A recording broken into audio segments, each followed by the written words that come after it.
నమస్తే, welcome to RP7 TV news. Hanamkonda జిల్లా పరకాల పట్టణంలో ఈ రోజు బీఆర్ఎస్ అభ్యర్థి డాక్టర్ సుధీర్ కుమార్ కార్ గుర్తుకు ఓటు వేయాలని ఇంటింటి ప్రచారం చేయడం జరిగింది. ఈ కార్యక్రమంలో 19వ డివిజన్ అధ్యక్షులు బొట్ల నరేష్, ప్రధాన కార్యదర్శి ఏకు కార్తిక్, మహిళా అధ్యక్షురాలు బండి శ్రావణి, వసంత కె అజయ్, లావణ్య, మహేష్, సాదిక్ ముఖ్య కార్యకర్తలు పాల్గొన్నారు.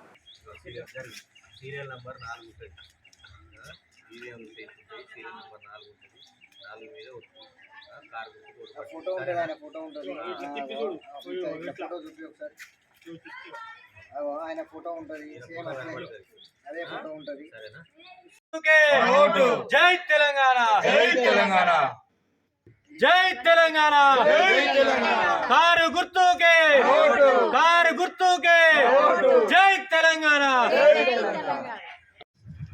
ఎంపీ అభ్యర్థిగా పోటీ చేస్తున్నటువంటి సుధీర్ కుమార్ గారి గెలుపు కోసం ఈరోజు పరకాల పట్టణంలోని 19వ వార్డులో గల 47వ బూత్లో ఇంటింటి ప్రచారం చేస్తూ ఈరోజు సుధీర్ కుమార్ గారికి ఓటేసి, కారు గుర్తుపై ఓటేసి అత్యధిక మేయర్తో గెలిపేయాలని చెప్పేసి ప్రజల్ని కోరుకుంటున్నాం. ఈరోజు మేము ఇంటింటికి తిరుగుతున్న క్రమంలో చాలామంది ప్రజలు కాంగ్రెస్ మీద వ్యతిరేకత చూస్తున్నటువంటి పరిస్థితి మాకు కనబడతా ఉంది. ఎందుకంటే దొంగ మాటలు చెప్పి, కళ్ళబొల్లి మాటలు చెప్పి అధికారంలోకి వచ్చినటువంటి కాంగ్రెస్ పార్టీ ఈరోజు పేదలకు వృద్ధులకు 4,000 రూపాయల పెన్షన్ ఇస్తా అని చెప్పేసి ఈరోజు ఇచ్చినటువంటి పరిస్థితి లేదు.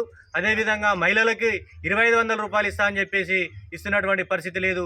ఈరోజు రైతులు కూడా మొత్తం కరెంటు లేక, నీళ్లు లేక ఈరోజు పంటలు ఎండిపోతున్నాయి అని చెప్పేసి ప్రజలు అనేక ఇబ్బందులకు గురవుతున్నారు. ఈ యొక్క పరిస్థితులు ప్రజలు మాకు చెప్పుకుంటూ వాళ్ళ గోస చెప్తున్నటువంటి పరిస్థితులు మేము చూస్తూ ఉన్నాం. కాబట్టి ఈరోజు ప్రజల్లో అతి తొందరగానే కాంగ్రెస్ ప్రభుత్వం మీద వ్యతిరేకత వచ్చింది. ఈరోజు ఎంపీ ఎన్నికలలో ఖచ్చితంగా బీఆర్ఎస్ పార్టీ నుంచి నిలబడ్డటువంటి సుధీర్ కుమార్ గారు గెలుపు ఖాయమని చెప్పేసి మేము అనుకుంటా ఉన్నాం.